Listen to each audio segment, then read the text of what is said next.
Hi, ಎಲ್ಲರಿಗೂ ನಮಸ್ಕಾರ. ನಮ್ಮ ಚಾನಲ್ಗೆ ಸ್ವಾಗತ. ನಾನು ಲಕ್ಷ್ಮಿ.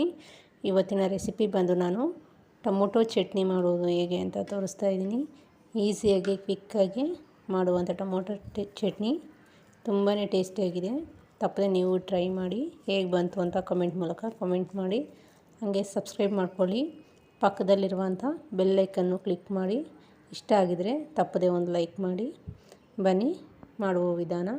ಮೊದಲಿಗೆ ಅರ್ಧ ಕೆಜಿ ನಾಟಿ ಟೊಮೊಟೊ, 2ರಿಂದ 3 ಚಮಚ ಕಡಲೆಬೀಜ, ಒಂದು 10 ಹಸಿಮೆಣಸಿನ್ಕಾಯಿ, ಒಗ್ಗರಣೆಗೆ ಸಾಸಿವೆ ಜೀರಿಗೆ, ಹಾಗೆ ಸ್ವಲ್ಪ ಜೀರಿಗೆ ಅರ್ಧ ಚಮಚ, ಒಂದು ಅರ್ಧ ಬೆಳ್ಳುಳ್ಳಿ, ಸ್ವಲ್ಪ ಹುಣಸೆಹಣ್ಣು, ರುಚಿಗೆ ತಕ್ಕಷ್ಟು ಉಪ್ಪು.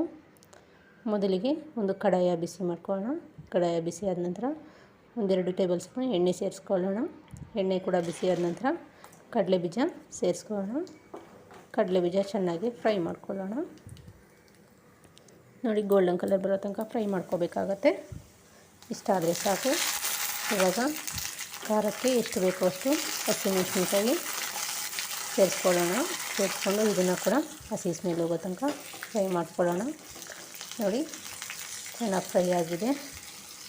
ಇವಾಗ ಇದಕ್ಕೆ ಅರ್ಧ ಚಮಚ ಜೀರಿಗೆಯನ್ನು ಸೇರಿಸ್ಕೊಳ್ಳೋಣ. ಇವಾಗ ಇದನ್ನು ಕೂಡ ಚೆನ್ನಾಗಿ ಫ್ರೈ ಮಾಡ್ಕೊಳ್ಳೋಣ.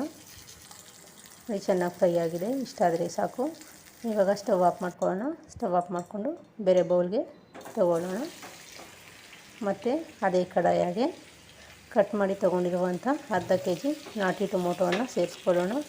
ನಾವಿಲ್ಲಿ ನಾಟಿ ಟೊಮೊಟೊ ಸೇರಿಸ್ಕೊಳ್ತಾ ಇದ್ದೀವಿ. ನಾಟಿ ಟೊಮೊಟೊ ಹಾಕಿದ್ರೆ ತುಂಬಾ ಟೇಸ್ಟಿಯಾಗಿರುತ್ತೆ, ತುಂಬಾ ಚೆನ್ನಾಗಿರುತ್ತೆ. ಹಂಗಾಗಿ ನಾಟಿ ಟೊಮೊಟೊ ಯೂಸ್ ಮಾಡ್ತಾಯಿದ್ದೀವಿ. ನಿಮಗೆ ಬೇಡ ಅಂದರೆ ನೀವು ಮಾಮೂಲಿ ಆಪಲ್ ಟೊಮೊಟೊ ಕೂಡ ಯೂಸ್ ಮಾಡ್ಕೋಬೋದು. ಇದಕ್ಕಿವಾಗ 1/4 ಚಮಚ ಉಪ್ಪನ್ನು ಸೇರಿಸ್ಕೊಳ್ಳೋಣ. ಉಪ್ಪನ್ನು ಸೇರಿಸ್ಕೊಂಡು ಮತ್ತೆ ಚೆನ್ನಾಗಿ ಫ್ರೈ ಮಾಡ್ಕೊಳ್ಳೋಣ. ಒಮ್ಮೆ ಮಿಕ್ಸ್ ಮಾಡಿಕೊಂಡು ಪ್ಲೇಟನ್ನು ಮುಚ್ಚೋಣ. ಮತ್ತು ಒಂದು ಮಿಕ್ಸಿ ಜಾರಿಗೆ ನಾವು ಕಂಪ್ಲೀಟ್ ತಣ್ಣಗಾಗಿರುವಂಥ ಕಡಲೆಬೀಜ ಮತ್ತು ಹಸಿಮೆಣಸಿನ್ಕಾಯಿ, ಹಾಗೆ ಬೆಳ್ಳುಳ್ಳಿ, ಸ್ವಲ್ಪ ಹುಣಸೆಹಣ್ಣು, ಉಪ್ಪು ಕೂಡ ಸೇರಿಸ್ಕೊಳ್ಳೋಣ. ಇವಾಗ ಇದನ್ನು ನುಣ್ಣಗೆ ಗ್ರೈಂಡ್ ಮಾಡ್ಕೊಳ್ಳೋಣ. ನೋಡಿ, ಟೊಮೊಟೊ ಚೆನ್ನಾಗಿ ಬೆಂದಿದೆ, ಸಾಫ್ಟಾಗಿದೆ.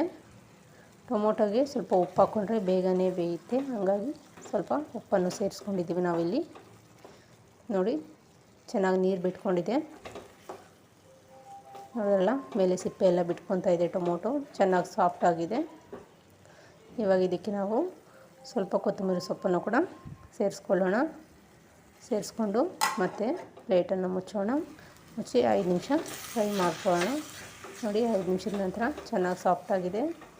ಇಷ್ಟ ಆದರೆ ಸಾಕು. ಇವಾಗ ಸ್ಟವ್ ಆಫ್ ಮಾಡ್ಕೊಳ್ಳೋಣ. ಕಂಪ್ಲೀಟ್ ತಣ್ಣಗಾದ್ಮೇಲೆ ಅದೇ ಮಿಕ್ಸಿ ಜಾರಿಗೆ ಟೊಮೊಟೊವನ್ನು ಕೂಡ ಸೇರಿಸ್ಕೊಳ್ಳೋಣ. ಸೇರಿಸ್ಕೊಂಡು ಮತ್ತೆ ಒಮ್ಮೆ ಗ್ರೈಂಡ್ ಮಾಡ್ಕೊಳ್ಳೋಣ.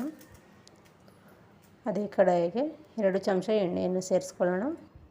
ಎಣ್ಣೆ ಬಿಸಿ ಆದ ನಂತರ ಸಾಸಿವೆ ಜೀರಿಗೆಯನ್ನು ಸೇರಿಸ್ಕೊಳ್ಳೋಣ. ಅದಕ್ಕೆ 1-3 ಬೆಳ್ಳುಳ್ಳಿ ಸೇರಿಸ್ಕೊಳ್ಳೋಣ. 1 ಹಿಡಿ ಕರಿಬೇವು ಸೊಪ್ಪನ್ನು ಸೇರಿಸ್ಕೊಳ್ಳೋಣ. ಸೇರಿಸ್ಕೊಂಡು 1/4 ಚಮಚ ಅರಿಶಿಣ ಸೇರಿಸ್ಕೊಳ್ಳೋಣ. ಚೆನ್ನಾಗಿ ಫ್ರೈ ಆದ ನಂತರ ನಾವು ಟೊಮೊಟೊ ಚಟ್ನಿಯನ್ನು ಕೂಡ ಮಿಶ್ರಣ ಮಿಕ್ಸ್ ಮಾಡ್ಕೊಳ್ಳೋಣ. ನೋಡಿ, ತುಂಬಾ ಟೇಸ್ಟಿಯಾಗಿ ಹೆಲ್ದಿಯಾಗಿ ಬಂದಿದೆ.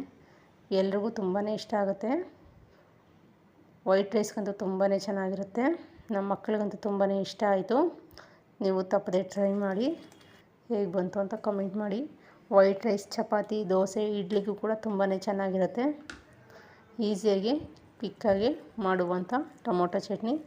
ತಪ್ಪದೆ ನೀವು ಕೂಡ ಟ್ರೈ ಮಾಡಿ. ನೋಡಿ ಎಷ್ಟು ಚೆನ್ನಾಗಿದೆ ಅಂತ. 1 ವಾರ ಬೇಕಾದರೂ ಒಂದು ಬಾಕ್ಸಲ್ಲಿ ಸ್ಟೋರ್ ಮಾಡಿ ಫ್ರಿಜ್ಜಲ್ಲಿ ಇಟ್ಕೊಂಡ್ರೆ 1 ವಾರ ಬೇಕಾದರೂ ಇರುತ್ತೆ. Thank you for watching.